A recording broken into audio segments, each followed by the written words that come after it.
So how did TSP, or how do the government, the IRS, increase these contribution limits going into 2026?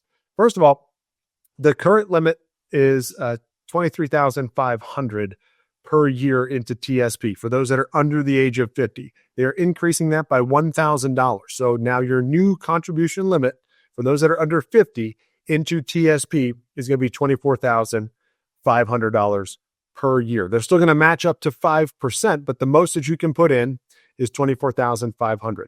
Catch-up contributions are going to increase from $7,500 to $8,000 a year. Now, those are for people that are 50 and older. Once you've hit the max, you can put an additional catch-up contributions, so lump sum catch-up contributions into your TSP. Now that goes up to $8,000. So it's up $500. That increases your total contribution limit for those that are 50 and older to $32,500 per year.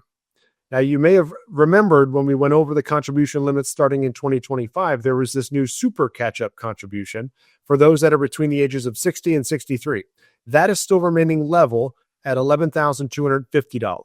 So for those that are in between age 60 and 63, your limit is $24,000 per year plus the super catch-up amount of $11,250, which brings your total that you can contribute for the year to $35,750. So understand the maximums that you can contribute in order to take advantage of what the TSP has to offer. Now, you can still move that money around, put it into whatever investment strategies you want, desire, depending upon your risk tolerance.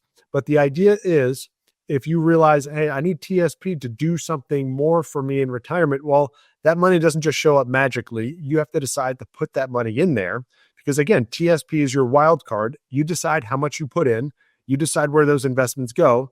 And if you're not, at least, I go back to my original advice that I give to most federal employees, 99.9%. If you're not putting in at least 5% into your TSP, I highly recommend doing so. Again, my opinion on that, because the government matches up to 5%. That's free money that you're missing out on if you're not putting in at least 5%. Now, to go above and beyond, yes, these are the limits that we just mentioned, and that's the most that you can put in to your TSP account. Now, once you've hit the max, and maybe you said, I need to create another income stream, I need to create another source of income, another retirement savings account. What else can you do? Well, the IRA limits set by the IRS are also increasing. So the IRA, which is a traditional IRA or Roth IRA, used to be $7,000 per year that you can put in. That is increasing to $7,500 per year that you can put into an outside traditional IRA and or a Roth IRA. Now, the other side of that is the catch-up contribution for an IRA for those that are 50 and older is increasing from $1,000 to $1,100. So not much of an increase there, but the catch-up for those that are 50 and older, you can put an additional $1,100 in. So your total now is up to $8,600 per year that you can put into your traditional or Roth IRA. Now, which one is more beneficial for you?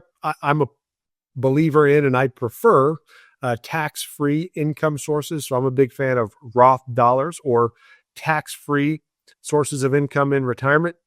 What's right for you? That's your preference. I'm just giving you my personal preference. Doesn't mean that that's what you have to do. But if you want to go over the pros and cons of either one, certainly love to talk to you by scheduling that benefits of retirement review. Go to our website. I said, fill out the form. I'll remind you, it's federalretirementshow.com. And one of our experts across the country, if it's not me personally, will be reaching out to review your benefits and retirement estimates to ensure that you're on the right track. Thank you for watching the Federal Retirement Show. If you like this clip, make sure you subscribe, get notified whenever we have new content. We look forward to seeing you each and every week on the Federal Retirement Show.